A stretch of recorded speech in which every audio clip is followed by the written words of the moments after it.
Be quiet. No, nope, no quiet. There's no such thing as holidays anymore. No, I know. All Hey, right. David, I'll see you in March. I'm on the Quiet. Acne No, judge panel as nope, well. no quiet. There's no such thing as holidays anymore. Uh-oh. No, I know. There you are, David. Uh-oh. You're up in the corner. I'll see you in March. I'm on the Acne judge panel as well. We've cloned ourselves. Yeah.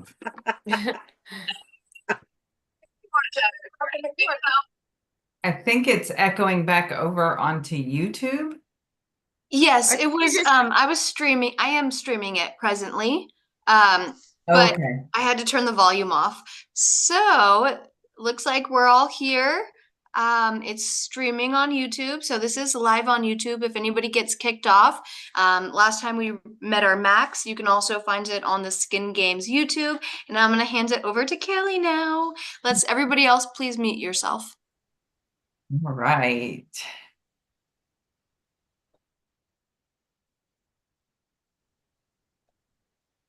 All right. Welcome, welcome, welcome. This is our third installment of the Skin Games Judges Insight series. My name is Kelly Walcott. I serve as your Director of Judges for the Skin Games. I have been a licensed esthetician for 25 years. I'm a Sodexo diplomat, ITEC and NCEA certified, and I am so happy to be back as your moderator for this week's discussion. And let me tell you something, we have received so many incredible case studies for our judges to review and score. The level of talent and dedication this year with our skin players is absolutely off the charts. And this competition, I think, in my personal opinion, is shaping up to be one of the best in Skin Games history.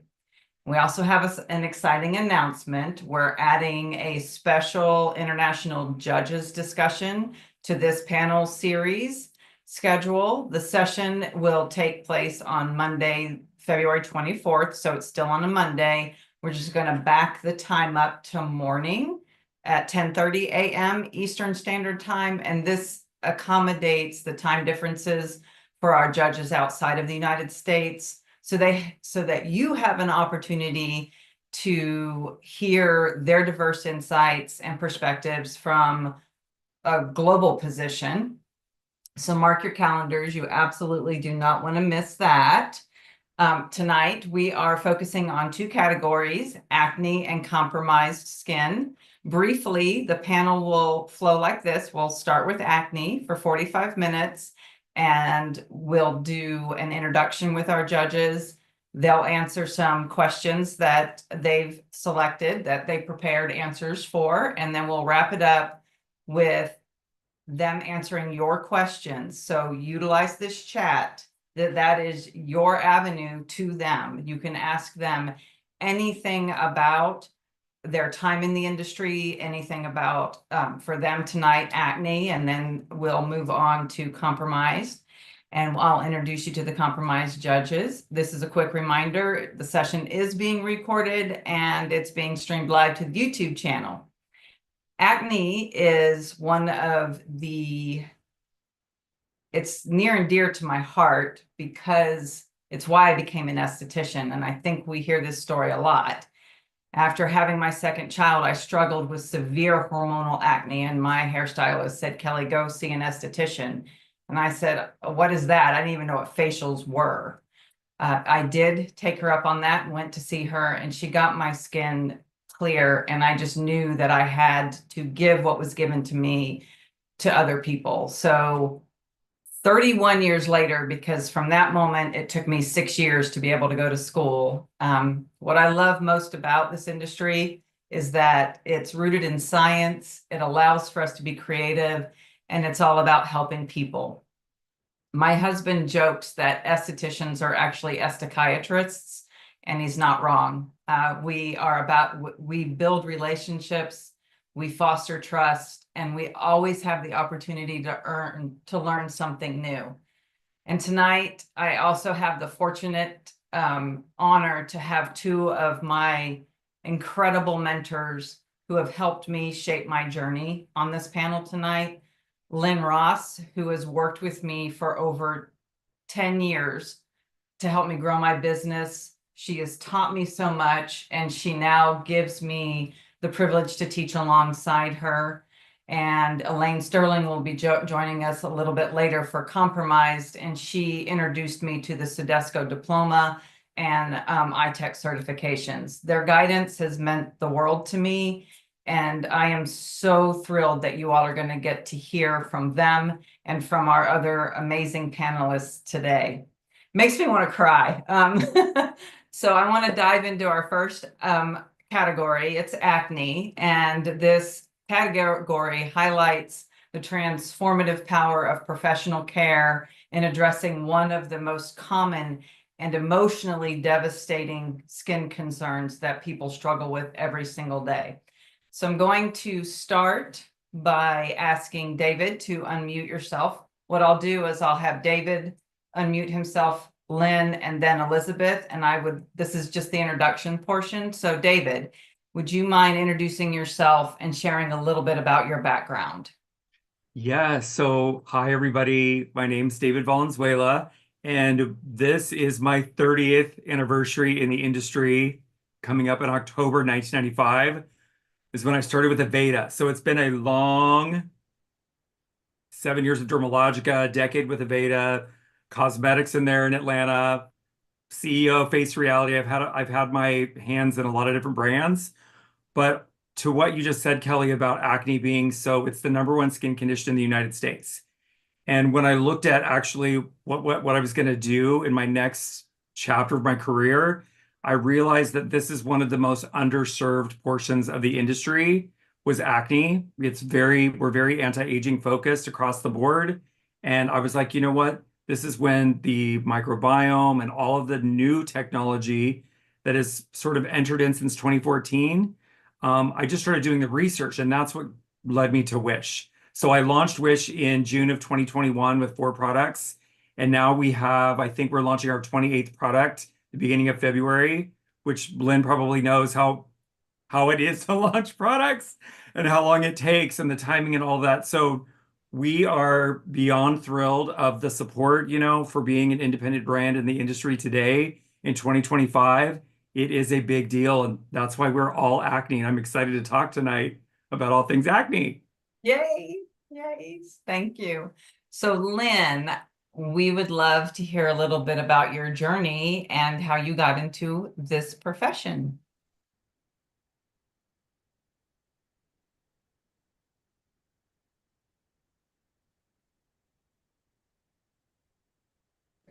There we go. Yay. Okay, good deal. Yes, so I wasn't kidding that I became an esthetician when I was probably 10 or 11 years old, because I started breaking out with acne very young. And where I wore really heavy makeup to try to overcome my broken out skin. So like you, Kelly, I know I was called into this profession. I have been to see many dermatologists. There really weren't that many back when I was young. I'm actually older than I look. But when I was one of the first licensed estheticians in the United States. So when licensing became available in 1982, I sat in front of the board and got my license and also my teaching credential. So I am licensed to teach in schools, but instead of doing that, I started my own school. And that was a real game changer for me, because I know that my 2 hands could only take me so far. But with my product line, Institut Dermed, and the College of Institut Dermed, I could help many, many, many people around the world. And that's what I set out to do in 1989 when I launched my practice and my product line. So those were game-changing moments for me. And there's nothing that I can think of that I would rather be doing than teaching skincare, hand skills, sales, skin condition, ingredient to skin type and condition match. The 12 products I launched in 1989 have now become 68 products. Talk about that, David. That's a bear right there. But what I began to see was acne showed up in sensitive skin rosacea. Acne showed up with the scarring of hyperpigmentation. Acne showed up with pustules, pimples, different grades. And back when I was suffering with acne, there was really not an ingredient on the market until glycolic acid became available in 1994. And that really was the game changer for me. In 1994, I created 12 glycolic acid products. I went around marketing at medical shows, aesthetic shows, and teaching estheticians about the benefits of glycolic acid. Because I am here in Atlanta, uh, this is really where I have made the biggest difference, is probably in the Southeast, but yet I have global representation as well in Canada and hopefully in Korea soon, New Zealand, and I'm just really, really proud of the Institut der Med College of Advanced Aesthetics because it helps me to help other estheticians, and that's my greatest joy. It is, and I know I am a testament to your help and your generosity. So thank you so much. Kelly, you've been to every single class I've ever developed. Yes. Everyone. Yes. So thank you. Thank you for your partnership and your help. You have become an extraordinary trainer, an extraordinary speaker, and I am just so proud of you. Thank And you. thank you, Jennifer, for giving our Kelly a real platform here. She's making a huge difference. So it is my honor for sure. Elizabeth McKenzie, we are so happy to have you here. Tell us a little bit about you and how you got started in this profession. Hi, everyone. I'm Elizabeth McKenzie. I just want to say, first of all, I'm like so honored to be on this esteemed panel. I'm like, everyone on here is like eons ahead of anything I've ever done, and it's like amazing to even be a part of it. But I mean, I found myself getting emotional a little bit too because acne is such an emotional condition, and that's, like you, both of you, that's why I got into this profession as well, because I had, my my years of dealing with horrible acne and just wasn't getting anywhere with the dermatologist route. And I went and saw an esthetician and she helped me so much. And not only did she help me so much with my skin, but she was telling me how amazing her profession was. And I literally went and signed up the next week for school after my first treatment, and because I was so inspired, and I was able to learn how to actually take care of my skin, nourish my skin, feed my skin, completely opposite of anything I had tried before. And it actually thanked me for the first time in years of dealing with it. And so I've been in aesthetics for 14 years, and I've worked in just about every setting you can possibly imagine: resort spas, day spas, med spas. I am iTech certified, laser certified. I've done permanent makeup, professional makeup. But now, really, I'm just passionate about transforming skin and acne, compromised barriers, and not only on the outside but on the inside as well. We all know that's a huge portion of it. And the depression that I went through when I was dealing with my acne doesn't just go away right after your skin's clear. You still kind of have to deal with some of those emotional scars as well. And so not only am I always staying up to date on the ingredients and the modalities and the things we can do to clear acne from the outside, but I'm also constantly investing in different spiritual modalities, emotional modalities, personal development modalities to help clients feel their best on the inside as well. So I'm just so grateful to be here. Well, we're very, very, very happy to have you. And I think what you said is really, really important for all of us to understand. And it is more than just physical touch and providing services. It's grounding them and yourself to make sure that we're all okay. You also participated as a player, a past player, correct?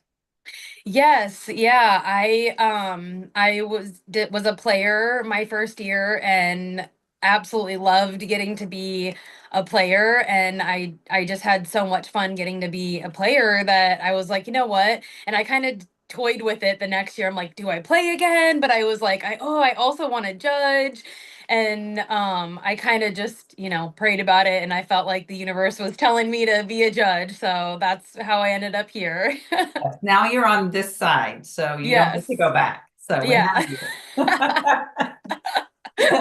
So thank you, and you are very, very, very welcomed on this panel. We absolutely are very glad that you are here. So I'm Thank going to you. switch this back to David, and I'm going to ask you, what motivated you to specialize in your chosen area of expertise, and what continues to drive your passion for this field? Ooh, I love that question. I love it. I was like, woo, what's a good question? So I love everyone on the panel has been touched by acne so personally, which has been the highlight, I think, out of all of my years in the industry is watching somebody's life change from the first time that they walk in, not making eye contact, no self-esteem, some level of depression, to watching 3, 4 months later, the complete shift in the persona of the person. That I see all these before and after pictures that get submitted all the time, and you can literally see when you talk about spirituality, the energy of somebody change and how they show up in life by the way that their skin, how they present in the world.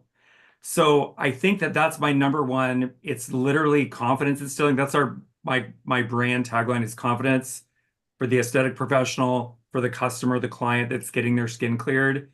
It's just confidence. So I think that is what keeps me coming back over and over again. I am forever inspired by ingredient technology, cosmetic chemistry. I continue to study cosmetic chemistry because it's ever changing. There's so much ingredient ideation that we're never going to stop learning. And every single esthetician that I talk to every day, it is the lifelong learning of education. And the thing I think that is unique, everybody on this panel will understand with acne is I say all the time, it's one size fits one. There is no one size fits all approach for acne, and you have to address the individual where they're at. And we've got so many factors, hormones, I almost said education. It could be part of your education, medication, different life stages of where you're at in your life. And it is a learning never end situation. So you're never going to get bored focusing on acne because it will keep you on your toes. Keeps me on my toes. I imagine the practitioners keep you on your toes. They probably come at you with so many different types of just complicated cases that you just have to help them strategically think through and plan. That has to be very exciting. You know what? It's the best part of my job. What I say is when people come in with something that we can help solve together.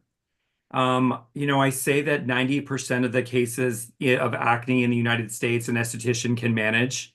And depending on, we're all in aesthetic forums, right? So you see the sound off of estheticians. You can't treat that, and that's out of scope, and this person needs Accutane. And it just tells you the level of education across the country with where varying degrees of where people have come in or been exposed to any type of education around acne. So it becomes it's a little puzzle, right? Some of the cases that come are very unique with whatever the client is bringing to the esthetician. It's something that most physicians aren't even exposed to some of the things that an esthetician gets exposed to. So you just need a little run point with somebody about what's the best modality or the best path to getting this person clear. And it's one size fits one. I love it. Okay, next, I threw that question at you. Next question is, what role does mentorship play in the growth of beauty professionals, and how has that impacted your career? So you know what? I love Lynn here because obviously, Lynn, you've been a great mentor to these people. They have a lot of respect for you. I feel the same way about the mentors that I've been able to work with. Horst Ruckelbacher, who the name sounds funny, but he is actually the founder of Aveda. And, this is, you're too young, Elizabeth, in the corner. Like that's, you're too young to remember. But there was a time when we didn't have access to technology. Right. We didn't have cell phones. There was no internet. Like I'm dating myself, but it's true. Like you only had human interaction. Mhm. So I feel blessed that that was actually my introduction to the industry was literally we had to learn through human connection, human contact. There was we back in the day when we were teaching people how to do Vichy shower treatments, there was like we had to get in the shower with the esthetician and like get soaking wet, right? With all the different think about the water we used to use, right? In California back in the day and the water heaters and all of this stuff. But we didn't, there were no videos, right? They could send us out a mastery guide, but we had to learn in person and we had to train in person. Mhm. So the mentorship idea of that, I also, I still interact with Jane Werwan, who founded Dermalogica, phenomenal mentor to me, friend, these people have been really amazing mentors. So I try to instill in that when I'm dealing with an independent esthetician who's just like out of school, started her own solo practice. I strive to be that mentor for them, like I've been mentored in my career. And we all come in at different levels, right? Whether you're 20, 30 years in it. I met an esthetician in Texas in last April, who's been practicing for 40 years, and she was picking my brain about all the things. So we're never going to finish. We're never going to know everything, right? It's a constant learning, and that is my inspiration for the day to day. Sometimes we get bogged down with what's coming our way, but I love it. I wouldn't have it any other way. I agree with you 100%. And I think one of the things with what we do, because it is so intimate, it's one-on-one, it's one of the very few professions where you're not in front of a phone or in front of a computer screen the entire time you're working with your client. That inversely can be very isolating for the professional. So mentorship is huge. It is such a huge part of professional development. Yes. And so this will kind of segue into the next question is what role do you think continuing education and certifications play in staying competitive in our industry? Oh my gosh. So this ties right into learning never ends, right? Mhm. There is so getting certified in something, the education aspect of it truly is the difference between surviving in aesthetics in 2025 and beyond. Clients, if you think about our average client right now, they have access to so much information. And I know we just went through this weekend of TikTok. It's turned on, it's turned off. It's, everybody, every esthetician that's hearing this knows a client that saw something on TikTok. And then it takes off on this trend, whether people are putting clove oil or beef towel or whatever it is, they're learning something from social media and then bringing it to you. And you're like, hey, what do I do with this? So the education aspect of our industry, it's the defining point of survival, right? We can't be doing what we did 20 years ago and expect that we're going to be relevant in 2025 and beyond. It is the constant learning and education. And that certification is just your placard to say, look at my achievement. Show all your customers that you are continuing education and that your learning never is going to end. So I am for everybody taking as much education as you can get your hands on, whether it's nutrition, client relations, management, product technology, services. You're always going to have something to learn. So I'm a forever fan of continuing education. I love that. One of my professional goals is to learn something new every single year. Yes. I have done that for 25 years. I have a stack of certificates. So then lastly, what inspires you most about the new generation of estheticians entering the industry?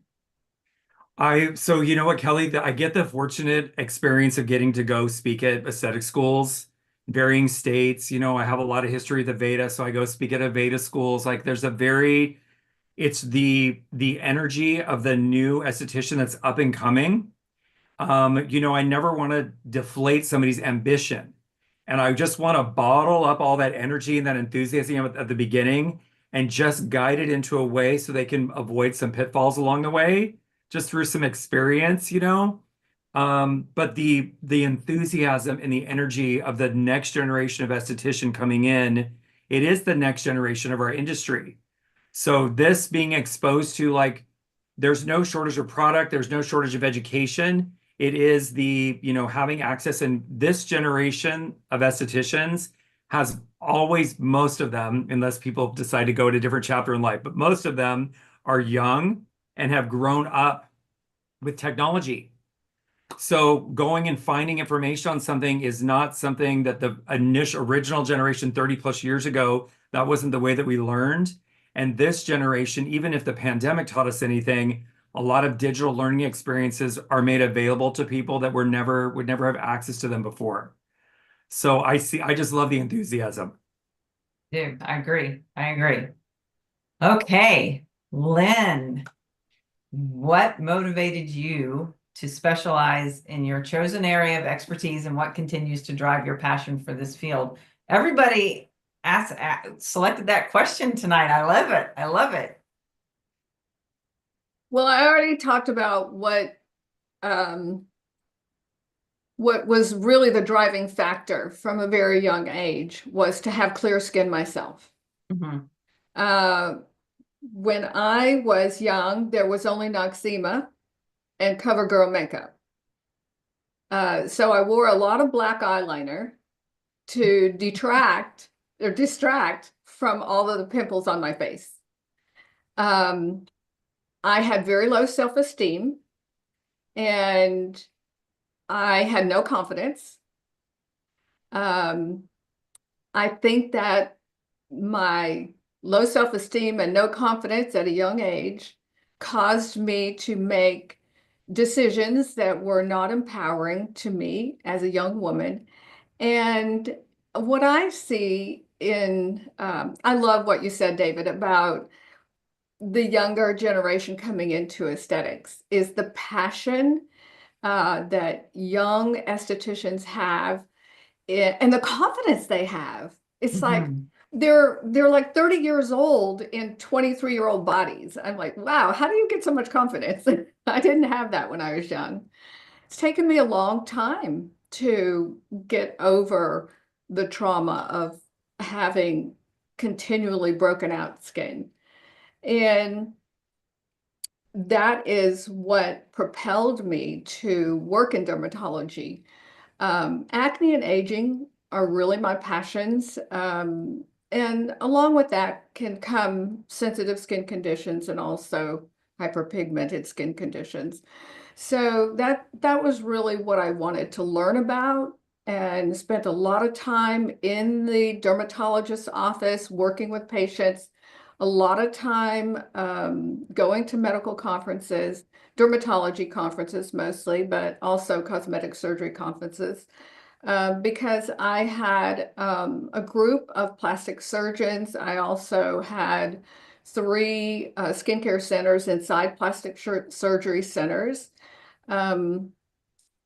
Back in the day, this was back in the 90s and 2000s. I still have my clinic here in Atlanta. So that's the growth of the industry, and I so totally thank Jennifer for what she's accomplished to bring awareness to our industry, and just elevate the esthetician. I've been judging since, I think she had the Skin Games for a couple years, and I started judging with her. So I've been kind of all over the country with Jennifer. And also, it's just talking with other professionals, meeting the new generation of estheticians that are coming in. I do find that even though they are, what do you call it, the TikTok generation of estheticians, there's nothing that's going to replace hands-on training. This is my passion. I am passionate about hand skills. I love teaching hand skills. I'm passionate about ingredient to skin type and condition match. So where does that take us? That takes us to skin analysis. It all starts with an in-depth, personalized skin analysis. This is what I love to teach and share, and not only teach other estheticians, so I don't really mean that in a narrow sense. I mean that I love to teach clients about their skin. And I hold regular skin analysis events at my clinic in Buckhead. Sometimes I just can't even believe I'll see 30, 35, 40 people in a day.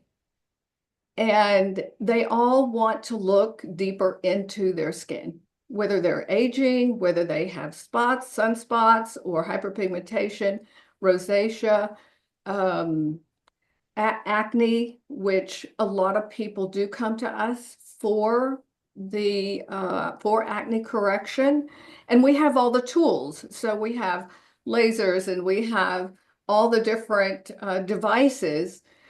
But there's not a device either, I don't think, that's going to replace active ingredients. And so to help the esthetician and to help the client understand what's in the product, what is it doing for me, how do I use it, how often do I use it, the public, the consumers of professional aesthetics, they need to be trained as well. So that's the other thing that I really love to teach. I love to teach sales because I've realized that the client, they want to be talked to. They don't want to be talked down to in any way. They want to be elevated. They're already struggling with their appearance. And so lots of compliments and lots of encouragement to the consumer who comes to us with problematic skin conditions. They inspire me because once they have learned what is the disorder in their skin, and you lay your hands on, you center yourself, and you work your energetic magic for them, they trust you. And so how you speak to them, the timing in which you talk about how products and devices can help them and the cost of it. We're talking about services that are not inexpensive.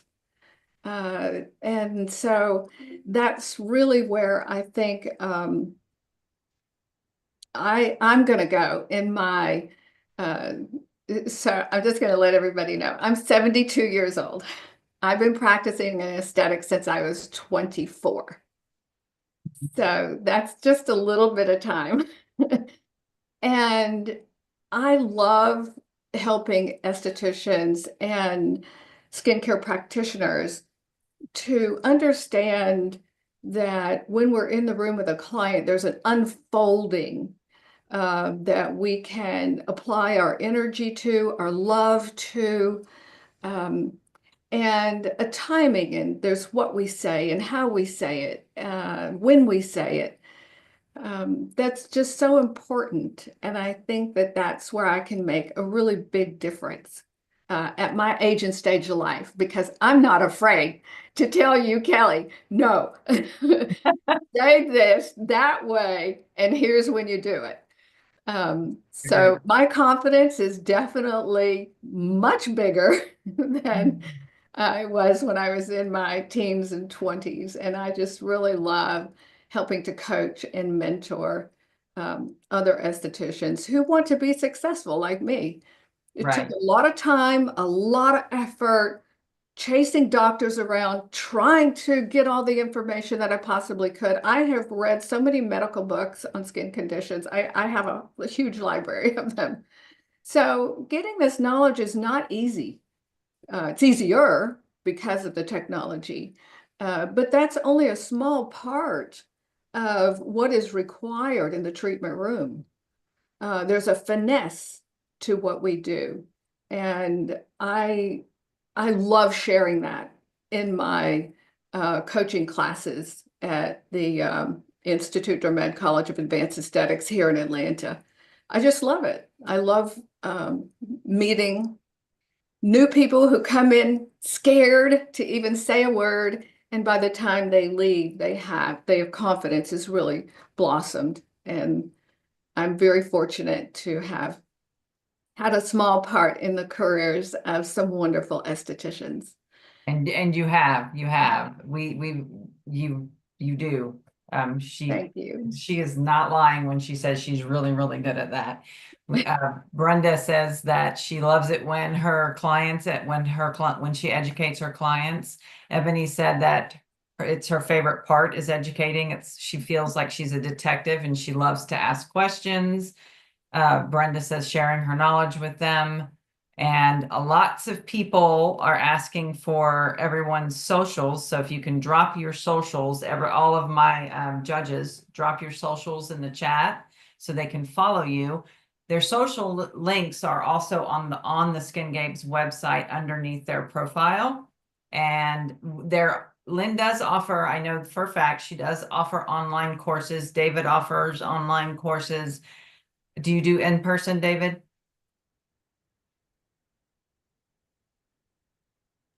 I got to push 3 clicks to get we are going to start offering in person at the end of February. In Los Angeles will be the first one.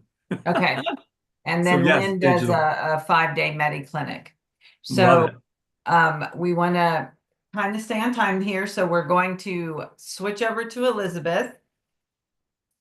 What inspired you to become a judge for the Skin Games, and how has the experience impacted your perspective on the beauty industry? I couldn't get that out. Sorry. Oh man, there's also like just so many things I want to I wish I could have follow up on from the other 2 judges that spoke. Take your time. But Go ahead. This is yours. We want to hear it from you. sparks up my brain was like beam beam beam the whole time they were both talking. But yeah, I stumbled upon the Skin Games at the ISE whatever conference. I can never say those letters right. The one in Vegas, and had no idea what it was. Stumbled upon it, signed up for my first year to be a player, and was like, how have I never heard of this? This is so amazing. It truly is so unique and unlike any other, event that's out there. And I got to be on the player side and love that. That was like such a challenge, but in a great way. It forced me out of my comfort zone. That was truly probably the first time I even got comfortable being on camera and speaking. And before that, I wasn't even really showing my face very much on social media. So it helped me get out of my comfort zone that way. Forced me to challenge myself to learn new modalities, techniques, treat different skin conditions, even, different ethnicities. I was so pushed out of my comfort zone. And then I was like, okay, I want to learn even more. I want to be able to give back and be on the judge side of things. I was like, you know what? I think I've done this long enough. I could probably be a judge.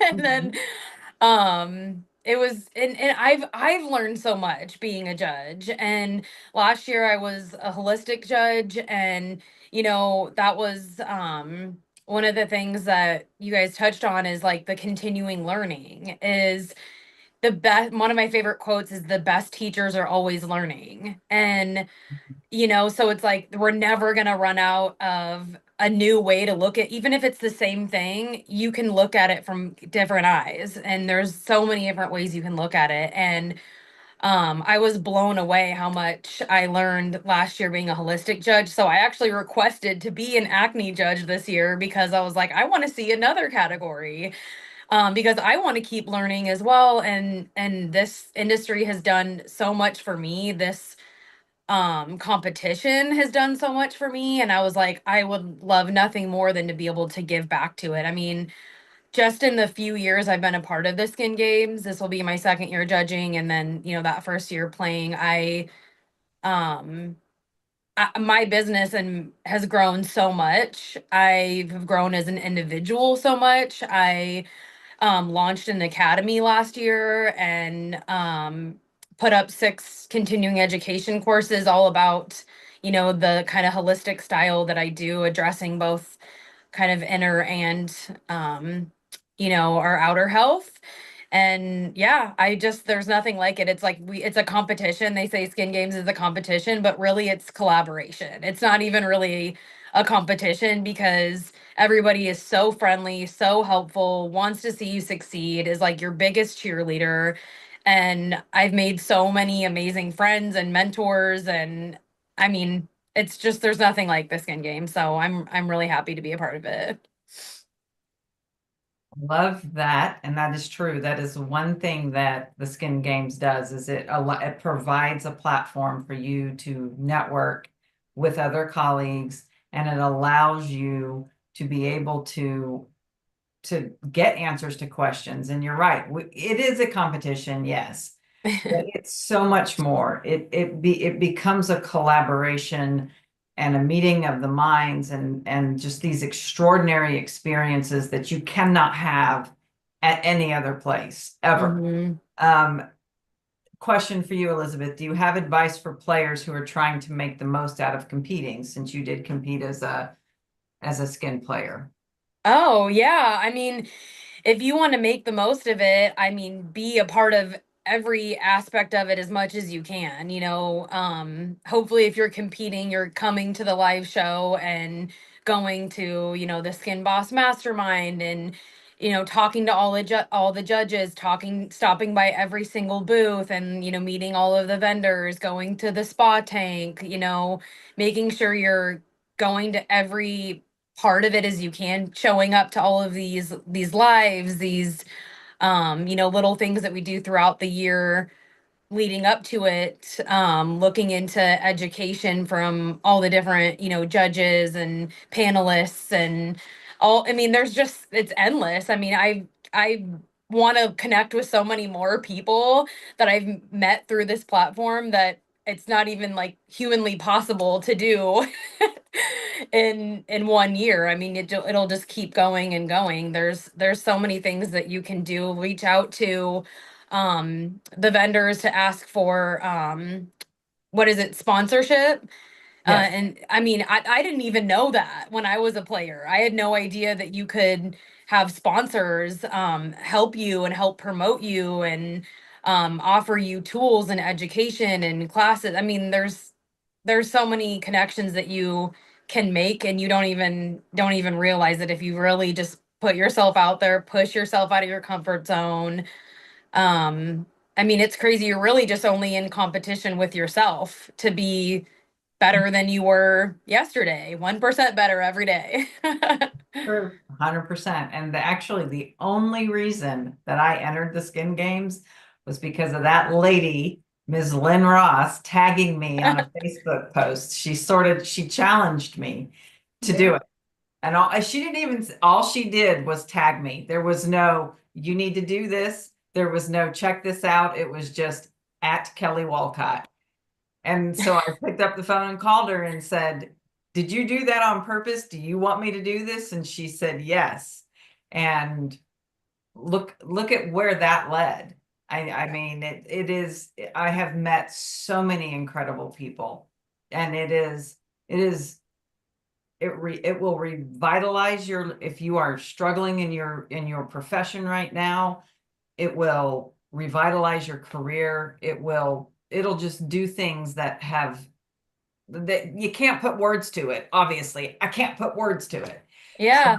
So, Yeah, I mean, especially if you've been in aesthetics for any period of time, it's normal. We're all going to hit bumps where we're going to feel a little burnt out, especially if you're a solo, you know, you don't have a lot of people to talk to. Sometimes you're going to be like, oh man, I have to wear all the hats and do all the things. But when you find a community like this that helps to like reinvigorate that again, reignite that spark again, and then, you know, a competition that forces you to look at new ways of things. I mean, once you're, you know, in the room with your client, it's like all that other stuff goes out the window. And especially when I get to come in and I know I'm helping somebody with acne, I mean, it's like anything else melts away, you know, just getting to be present with them and truly listen to them. Like that was something else that was kind of touched on as well is I'm not going to knock dermatologists in any way because there is definitely a time and a place for that.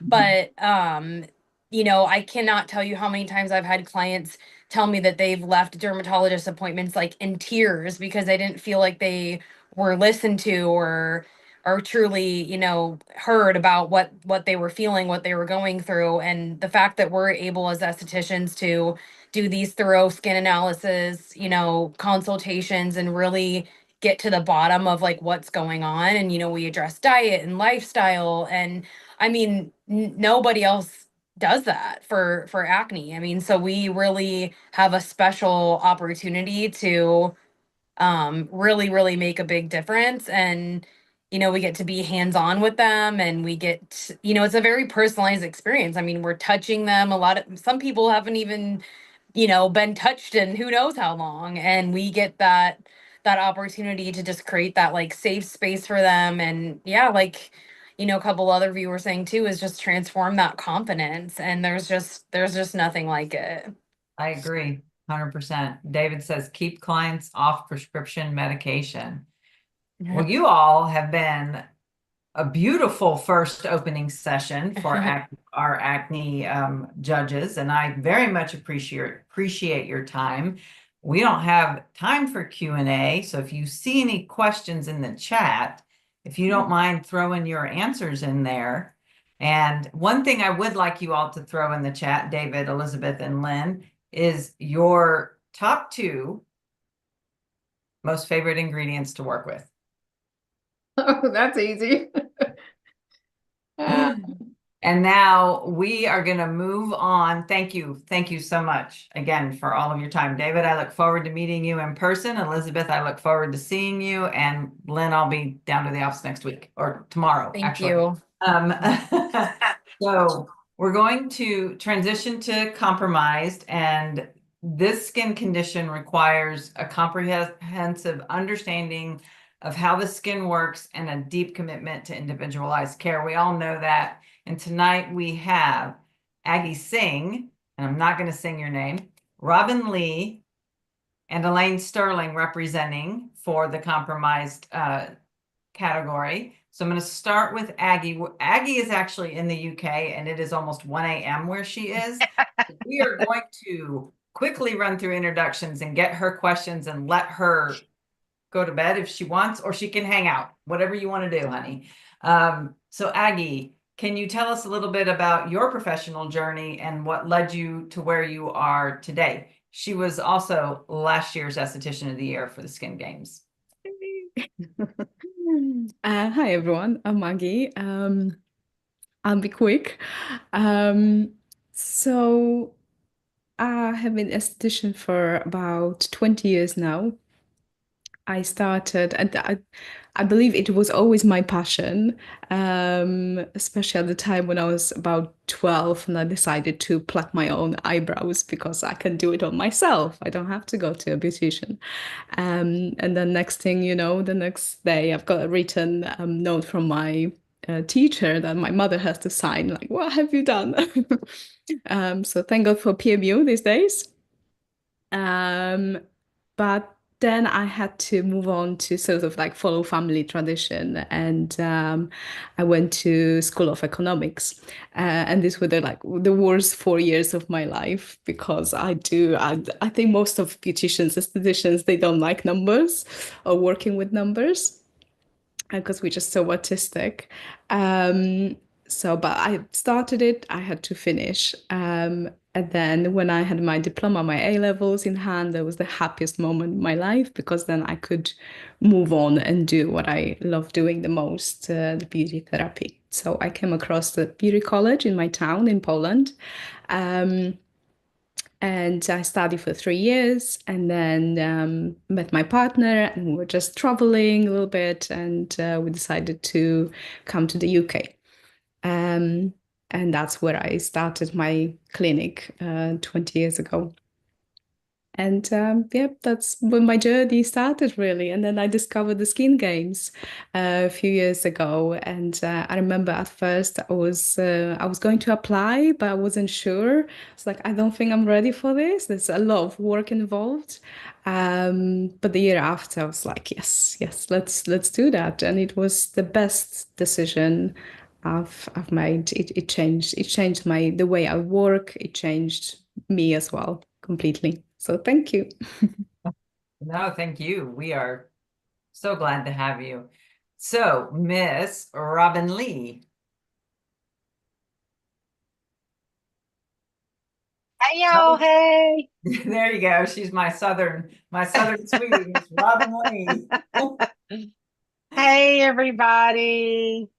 Tell us a little bit about you and how long you have been in the industry. I was listening to David and Lynn. Honor to meet you both. But when I was listening to both of them talk, and I'm so in that same vein of being just a little bit starstruck by these generations of estheticians that are their own producers and creating these videos and all this content and everything. It's just unbelievable. I've been licensed since 1991. I think I was in the first 1,000 to be licensed in the state of South Carolina. And I had my own practice for 30 years, which was phenomenal. But I didn't have all the tips and tricks that are around now for all of our positioning. So I did one microcurrent too many and destroyed my cervical spine.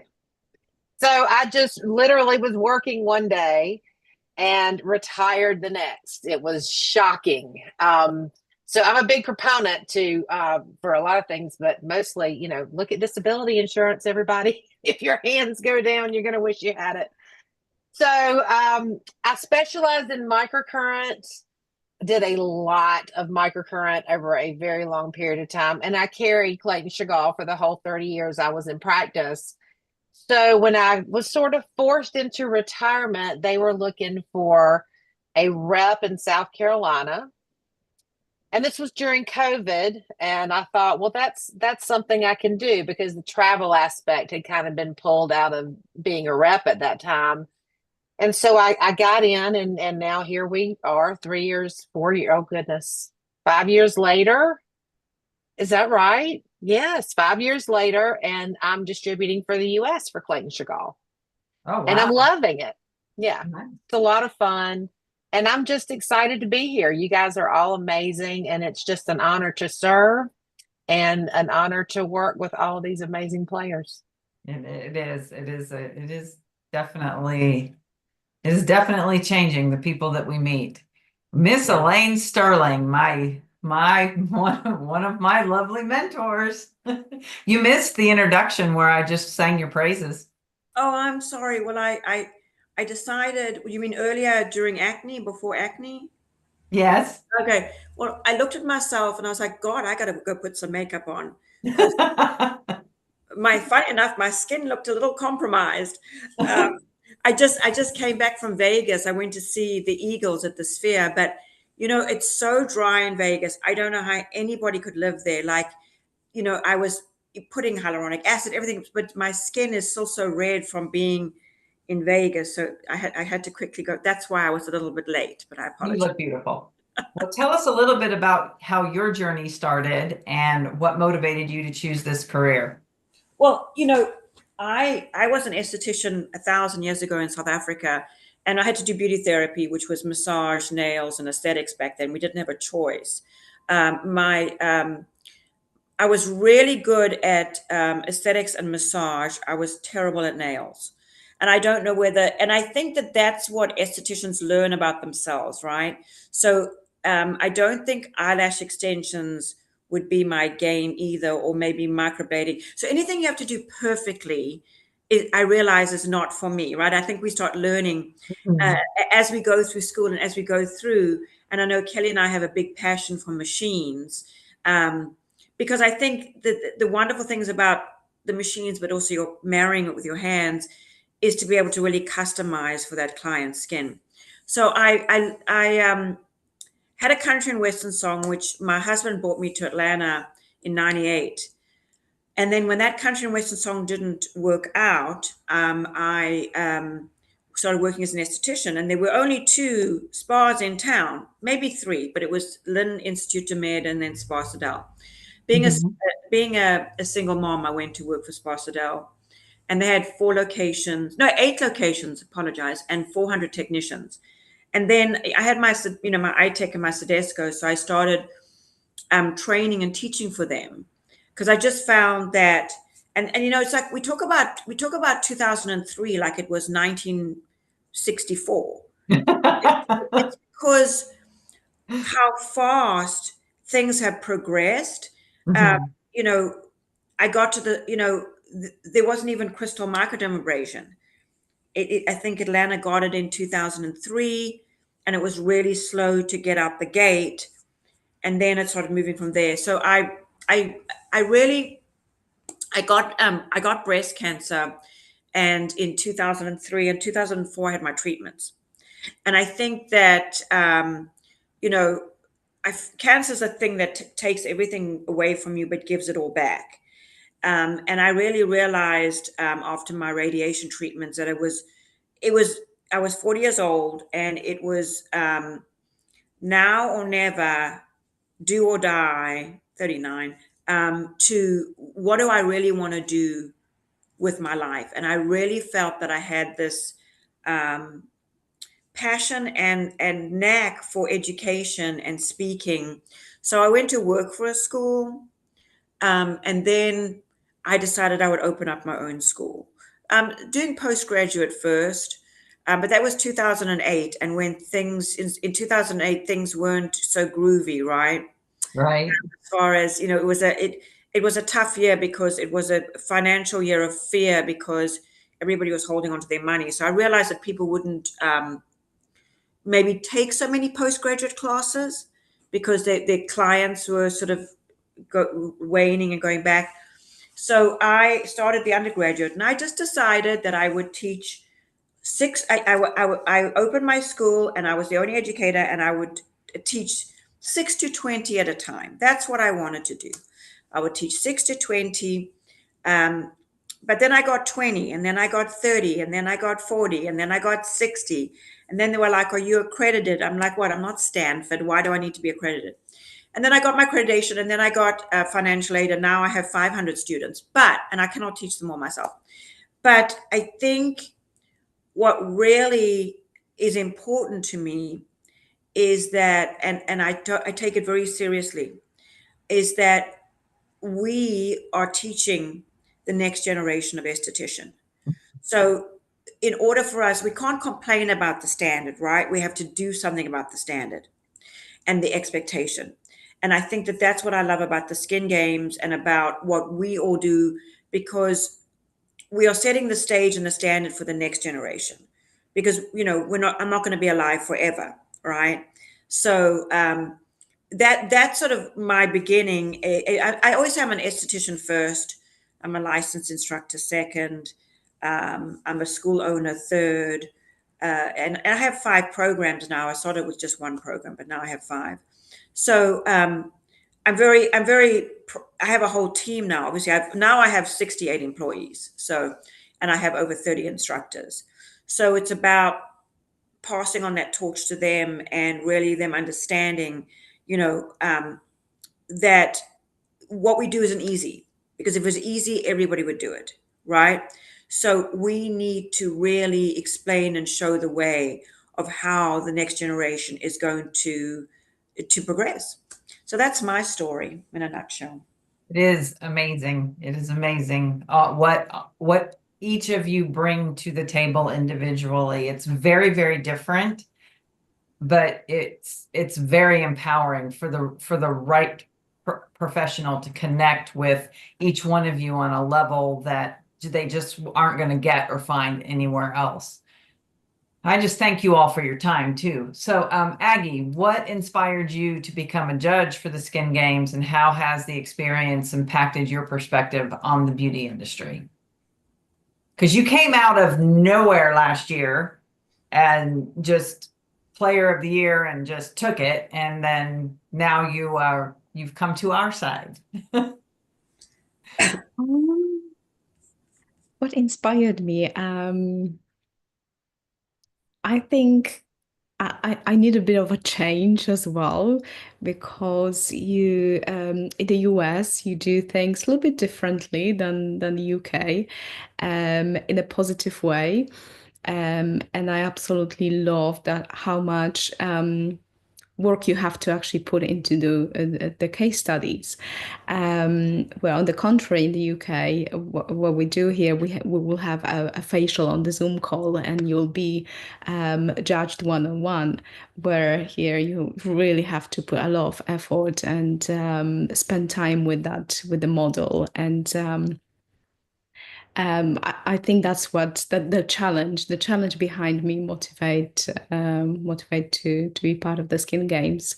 And I would just recommend it to anyone thinking of entering to just go for it. It really improved the way I do consultations with my clients as well, all in depth. I can go and record videos as well, which was really that wasn't my comfort zone at all before, but you have to do it. So it's much more easier. And I think that was my main motivation, just to challenge myself. Get outside that box, and it does show you how to build a marketing portfolio, which is what we have to have in today's day and age. It's easy to do, meaning we have the technology at our fingertips, but it's one of the hardest things to do because you have to put yourself out there and make yourself vulnerable, and that's not easy. So, next question for you. How do you approach staying current with the latest research techniques and trends in this fast evolving industry? Because it changes constantly. It does change constantly. So what I actually think for the future of the beauty industry, I do believe that I believe the less invasive treatments will be becoming more sort of popular. I don't know what you believe, what you think about that, but I'm just really excited about the advancement of the corneotherapy, because this is the main reason as well that I'm in compromised skincare condition. So I do like my analogies. I always think about the house and having a roof of the house. If there's any issues with the roof of the house, you will not be exchanging the carpets. You'll be just thinking of repairing that barrier first, that protection. So I do believe that most of the skin conditions reside in that epidermal layer. So I looked more and more into corneotherapy, and I think this is the way of future, really.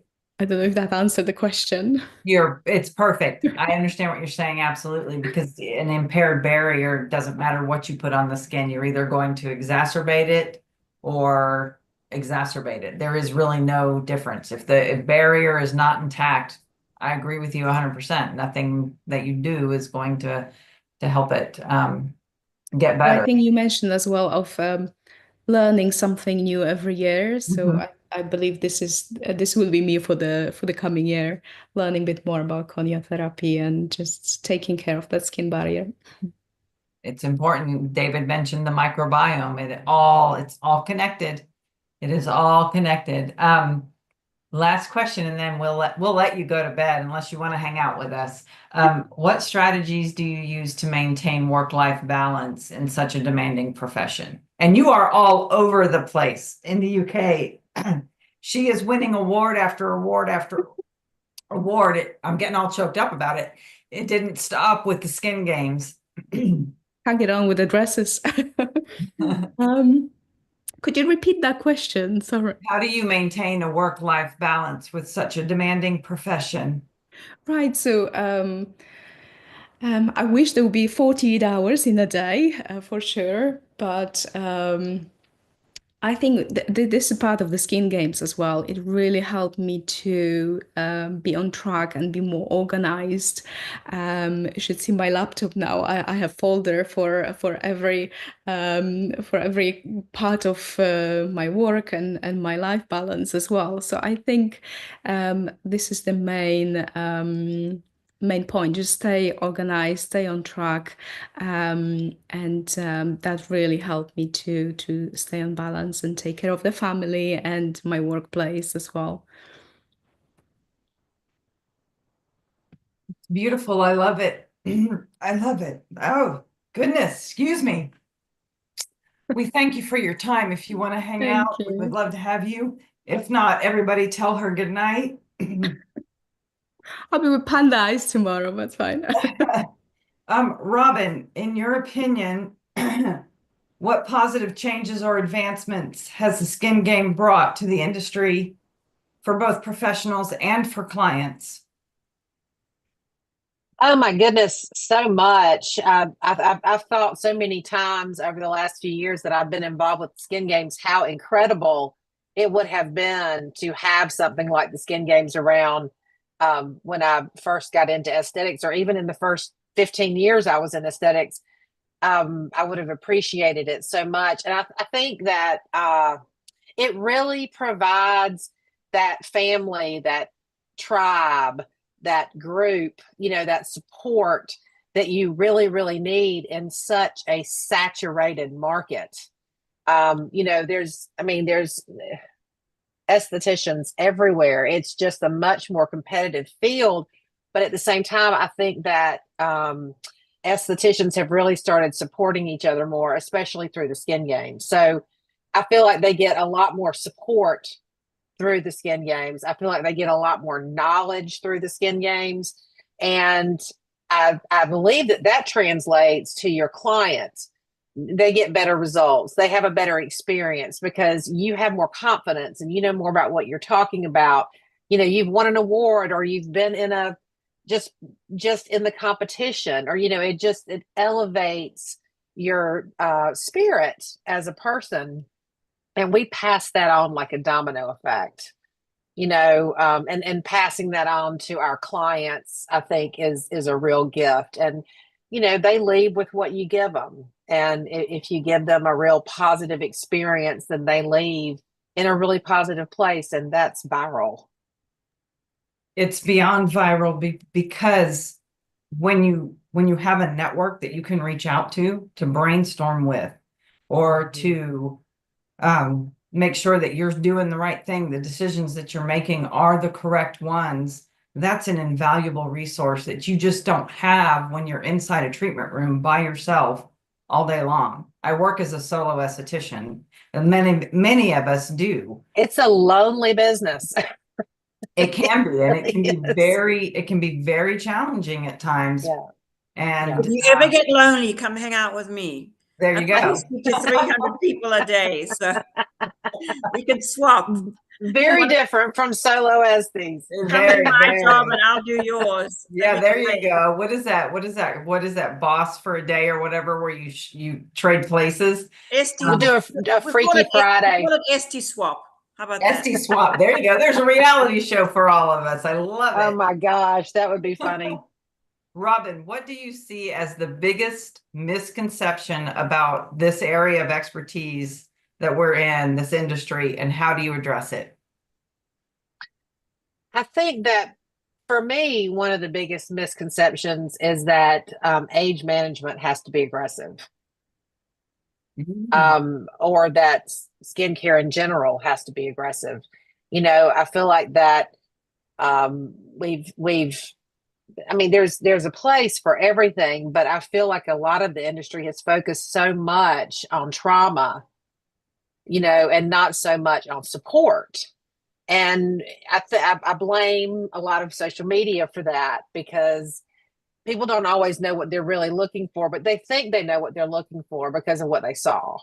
And usually what you see are people recovering, or, I mean, you think when you get on Instagram or TikTok or whatever, there's people that have had, and a lot of those treatments they've had are negative experiences. But I think that, and there's a lot of very positive experiences too, not talking down about aggressive treatments, but I agree with Aggie that I think we're moving back towards a little bit of a place of healing the skin rather than just the constant traumatizing of the skin. And I think because, we went way this way with the trauma, and now, it's starting to come down. I think we'll level out there in the middle, but I think people really think that, or especially the consumer and our clients believe that the more aggressive, the better, and that you have to be really aggressive to have effective age management or anything, that it has to be aggressive. And I think biomimicry is coming more into the industry without having to cause the constant trauma to the skin. And we're seeing it with stem cells. Chagall's been doing it for 40 years with their serums. There's just, I think we're going to see a shift there. I think it all kind of goes and enhances technology advances as well. Lynn just Absolutely. a little bit of foot on the gas, a little bit on the brake, a little bit on the gas, a little bit on the brake. Elaine talks about it with pulsing, skin pulsing. And David even talked about with ingredient technology. As things change so quickly, we're able to pivot with that. We're able to adjust what we do. And I think one of the bonuses about being an independent manufacturer is that you can make that turn a little bit more quickly than the larger manufacturers, because they manufacture and buy all their ingredient a year and a half in advance. Whereas with smaller batches, you can adjust your formulas a little bit easier. And if I'm wrong, correct me. I am not a product manufacturer, so I'm not a manufacturer either. I know that Lynn has her own line, David has his own line, and Elaine has her own line. So if I am speaking incorrectly, please correct me. And then the last thing, Robin, what inspires you most about the new generation of estheticians entering our industry?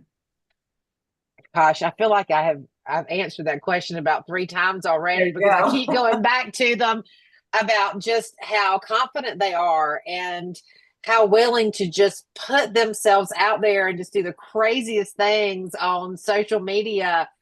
They're comedians and they're therapists and they're producers and they're directors, and they have more knowledge than in their first 2 or 3 years than I had in the first 10 years. Yep.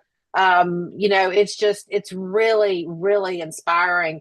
I don't think I have a single conversation with a younger esthetician that I don't walk away with more knowledge from. That's very powerful. All of you participants tonight who are younger and who are participating as players, she means what she says, and I think we can all resonate with that. And I think that you're an amazing addition to the Skin Games, and we are so glad for your support. And I do not envy any one of you, because those case studies, you guys are in for it.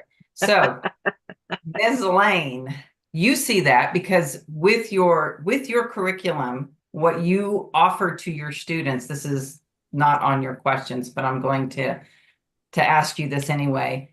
As you've developed your undergraduate program for aesthetics, you include things that took me years of searching for a class to find.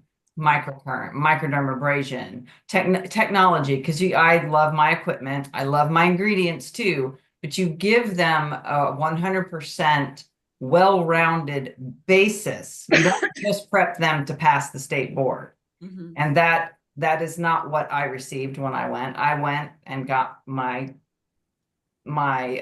license, and then I was told, okay, now go learn. And that's what I've done. But how do you think your program with your school has changed over the years and evolved from what it was when I went to school? Well, hugely because of technology and access to learning, and that I really believe that I wanted wholeheartedly that the tools that my students learn today, they could earn money tomorrow. So back in the day, we would be put on the book according to what we knew at the spa salon, but then also we had to learn a whole bunch of other things so that we could then be certified to put on the book. And I knew that some of it was just very basic. So I really wanted to say, okay, what do the spas and salons need? And we have advisory boards, we have community that really tell us what they need, and we listen to them. So, we added glow to facial, we added hydrofacial, we have microcurrent, microdermabrasion. So, anything within our scope of practice, I try and always be on the cutting edge of not only more clinical facials, but also more hand techniques, more massage techniques, as well as the machines that are available so that they can learn them out the gate so that they can be put on the book tomorrow. That has always been so important to me. One of the things that we listen to is a lot of the estheticians and spa therapists that were graduating didn't understand money, right? Didn't understand a P&L, didn't understand budgeting, didn't understand how much money they would need, how much does a service cost, right? So we brought in a program on financial literacy. So it may not always be a hands-on skill that we're bringing in, but it's so. And then the next thing we're listening is that, you know, because they're on the TikTok Technical School, YouTube University, we find that the spa etiquette, how you present yourself to the client, just looking at the eye, just greeting them, things that we take for granted. So now my next thing that I'm bringing in is really a lot of spa etiquette. So it's twofold. It's growing with generations, because my students used to be a lot older. They used to be career changers, right?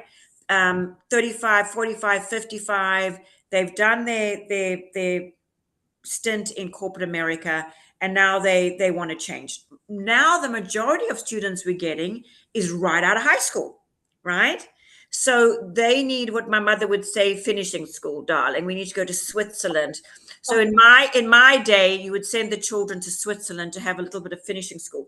So this is what I think of myself as Switzerland sometimes, right? So that has been, if I can advise anybody to get together with other estheticians or other spa businesses or associations so that you can continue to grow and learn.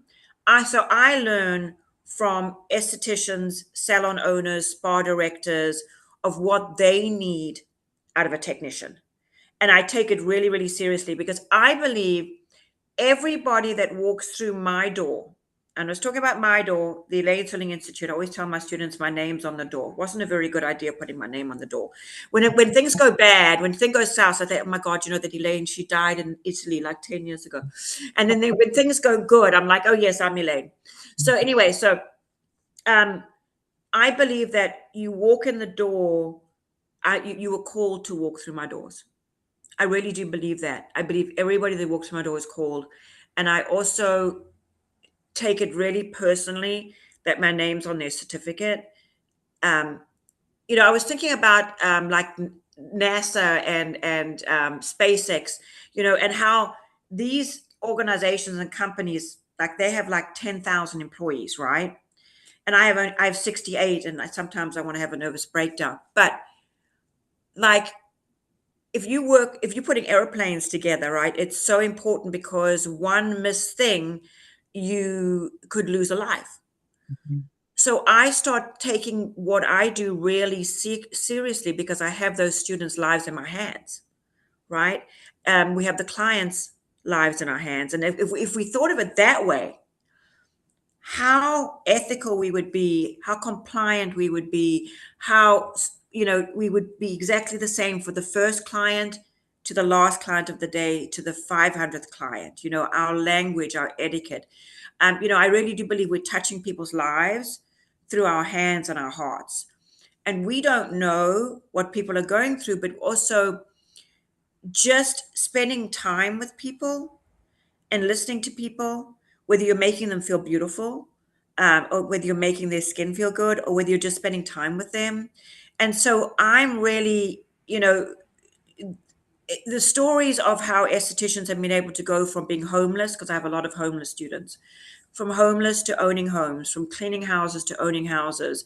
That is my wealth, right? So it's so empowering that this industry makes more female entrepreneurs than any industry in the world.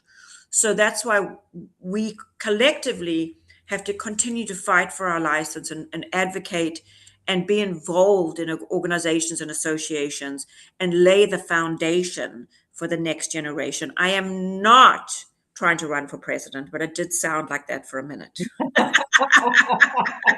And we do need people like you, David. We need men in our industry as well. I think that's one of the things that's really quite fascinating about our panel of judges. I feel very fortunate to work with all of you because we have people that get them at the very beginning.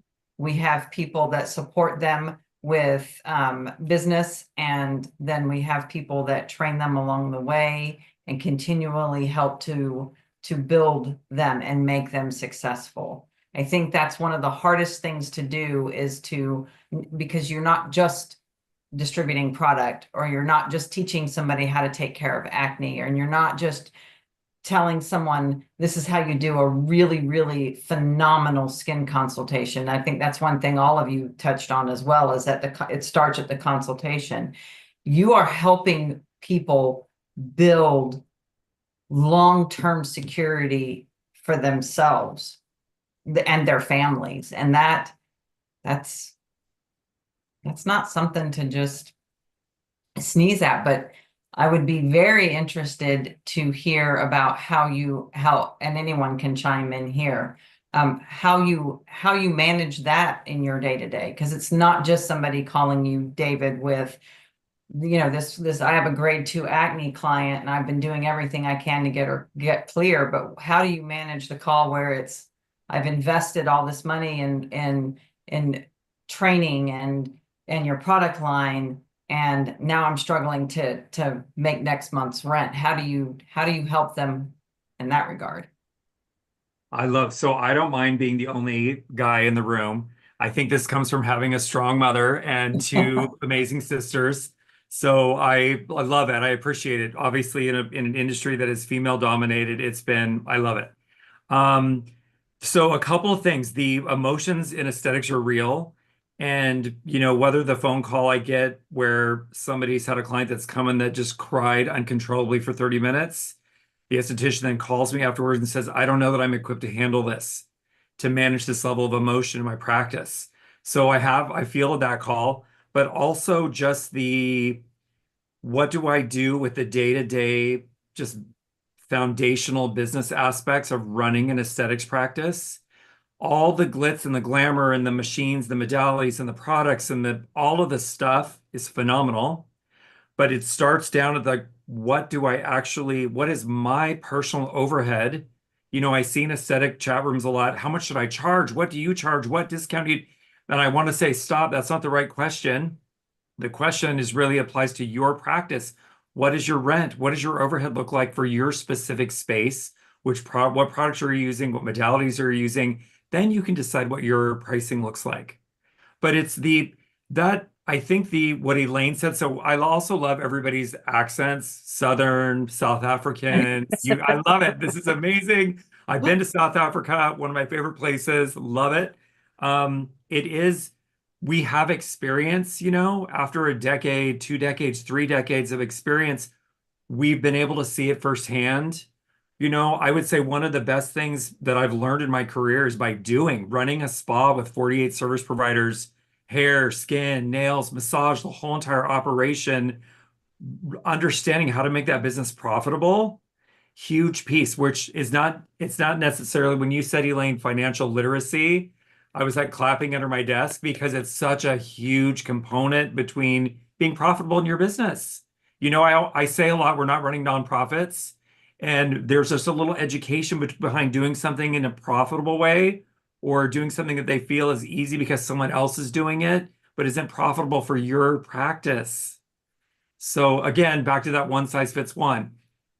Oh, I love it. I love it. Lynn, you're so good at this, and I kind of already know her answer. So what about you? How do you approach that? Because I've actually made that phone call to you in the past. Uh, uh, well, having to, I started my business very small, just one room, myself, and have grown that business to a level I just couldn't even imagine when I started. Learning about overhead and sales, it's the overhead that makes me passionate about sales.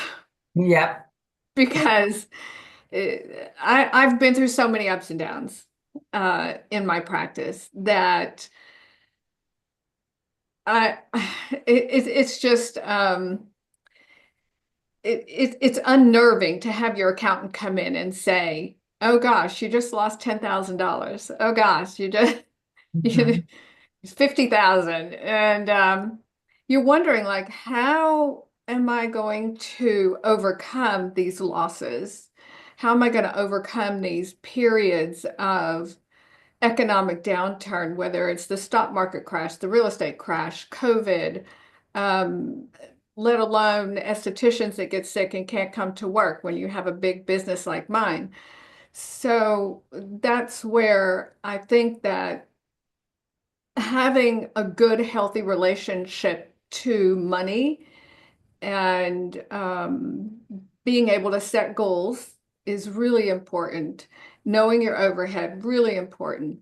Um, Being able to be in the room, client after client after client, and still have your energy and your positive attitude. It's a skill set. It's a skill set. It is, and I think it's something that you have to learn and develop over time. I always say consistency is key, and don't skip any steps on anything, and that kind of goes true in all aspects of life. Robin, do you find challenges with that being a distributor? Do you get phone calls like that? I do, switching from so quickly from a consumer clientele to an esthetician clientele was really tricky for me. Everything was so much simpler dealing with just my clients. Anyway, I say that because I think that I hear that a lot, especially in the last year or so. People are struggling out there trying to make it. And, if you got through COVID and you're still here, tie a knot and hang on because you're going to make it. Just you're going to make it. It makes me tear up. The things that we've all been through. I mean, it just breaks my heart. And I have these conversations frequently. And like you, Lynn, I was so super hyper focused on retail in my practice because it got me through having to be out of work. People that have a huge booming retail business, you can get through anything, because that didn't really stop. Estheticians that had a thriving retail business were still shipping things all through COVID. They were doing virtual appointments but it's really, really hard to stress the importance of retail sales to the younger, newer estheticians. Yeah. For some reason, it just hasn't hit home, and I think it's because they're at a bit of a loss because of all the social media marketing. When we were all first, going and building our careers and building our confidence, we were the only professional they knew. Mhm. And they were happy to be there, and they listened to us. So it's a different time. It's a different time, and it's a lot harder and it's a lot tougher. But I believe it's the most important thing. And I tell them all the time, if you have a client that has to choose between coming in for a treatment and using home care, it's 100% home care.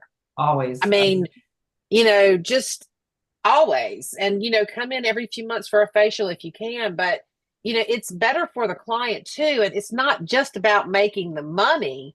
It's about having, you're a walking, your clients are your walking advertisement out there. If they're not using their products at home, they're not doing that 70% that it takes for us to do the other 30 to make them 100. Then you're not getting the advertising space you should on your walking billboard. So and they can't do, they don't get to the results. And then it's just, I'm not sure where it changed in the industry, but it's tough. It's tough. Getting retail sales is harder than it used to be. It Well, is. Robin, there's so much competition coming from, used to be just the department stores or the drugstores. And so now it's all the online, plus so many practices. And I think that's it's great. It's a good thing that there's more knowledge out there, because when I first started, people didn't really understand the difference in drugstore products, department store products, or professional products. And so we had to completely train them. So when I talk about sales, that's what I'm talking about. You're training your client to have these good, healthy skin habits. And yet, how do we talk about that? Well, you have to say the word money. You have to say the word sales. It's not a dirty word, but everybody thinks it is. And it's very intimidating to stand in front of a client and to talk, as opposed to just get behind them and do. So I think that's a huge gap in the industry, and has been for a long time. That's not new. And so I think what you're doing, and Elaine, what you're doing, and David, it's just what we're doing is so important. And Skin Games I have been judging for quite a while, and I've seen such growth in the Skin Games and such great education coming out of Skin Games. So I just think that if we can get the word out, if we can really excite people about standing in front of a client who's lying in the chair, probably terrified, you're going to put glycolic acid on their skin and burn their face off. But if we can teach them that there's a system to what we do, it's duplicatable. And it's not hard to do. It's a loving thing to do, is to take someone by the hand and help them through the different phases of the treatment process, so that they see you're using products and you're using ingredients that make a difference in their skin. And I think that's the biggest thing we have going for us now, is our professional ingredients are incomparable still to this day. And so if we can combine the education part of the client, we can combine the treatment part, I think that as mentors and coaches, that will make it will help. I think we really have to focus on that, Robin. And obviously we're all doing a great job at that. So yay us. Yes, very good. And I'm on that note, I'm fangirling just a little I bit know, over I'm Lynn. too.